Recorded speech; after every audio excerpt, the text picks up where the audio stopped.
There's some real difficulties out there for the older worker, and that's part of where we're placing some real emphasis is how do you help that older worker to stay in the work, to improve their capacity to get the job on one hand, but more importantly, how do we help the employer to change the work climate to make it more worker friendly? I think HR departments need to stop looking at what is strictly legal and look at what is strictly moral. There's a big problem, I think, all throughout our society, that as long as it's legal, it's okay. Well, legality doesn't make things moral. But the corporate mindset has to change. It has to. Right. And I think we can do that if we, as a group, really begin to move forward and solicit people. And if we do ever get funding, we'd be able to do that and start to form a coalition, start meeting with employers and talk to them about this. They don't want the older worker. I mean, they have these right sizing, they call it. And if someone has 25, 30 years with the company, they want them out because of the salaries. And we should all get our backs up and say, hey, wait a minute, what did you pass a stupid law for? It's obviously not a moral law. I think that's the real big thing. Think with your soul, a little bit more in your brain when it comes to treating people. How do you want? I've always treated people the way I want to be treated. Well, I've always tried to. You know, sometimes I fall short, but. Yeah, and I think the government, I mean, they're not doing what they should do.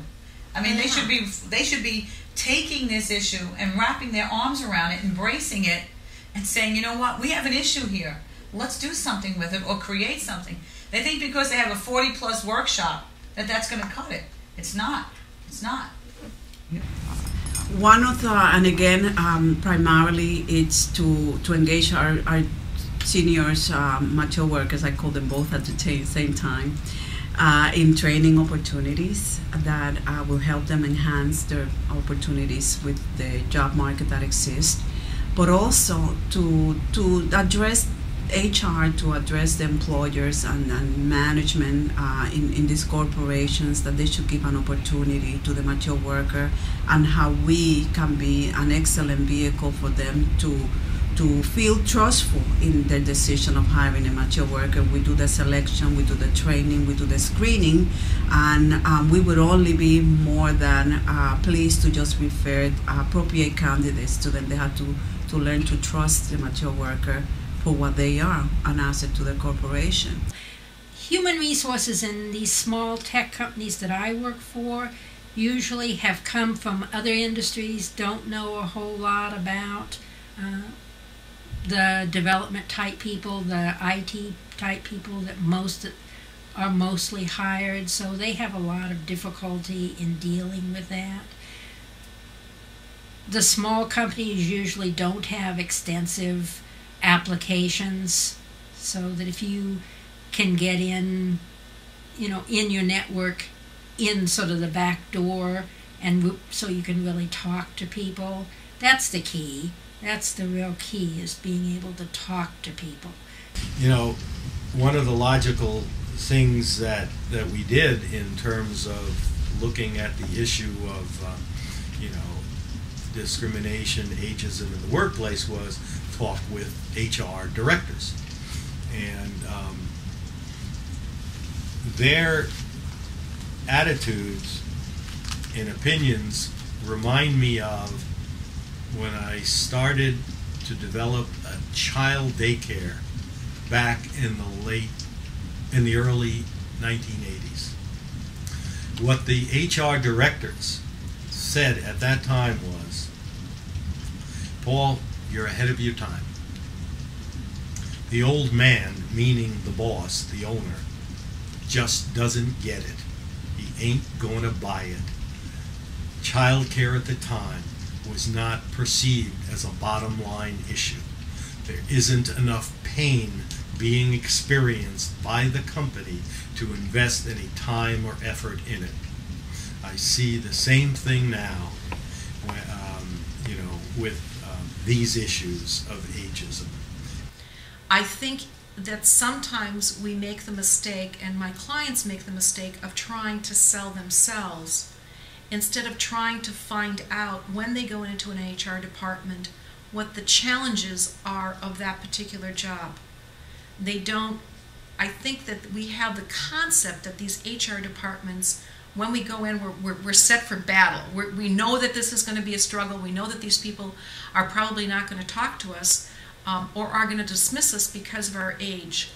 And I think that the attitude that my clients, I try to instill in my clients, is you have to go in there and understand you are also there because you have value, and you are recruiting them as much as they are recruiting you. Well, HR departments, and this is not geared to just ageism, HR departments are geared to sift through a lot of candidates, and depending on the economy. And so they're geared to say no. The higher up you can get to speak to someone, you'll find that heads of departments are actually geared to say yes more than no.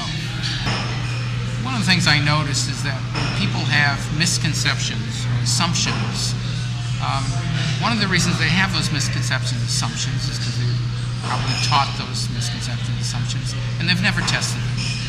They may not even have thought to test them. So when you find younger people who are in a position to judge older people, but then have to work with older people, you find many of those assumptions go away.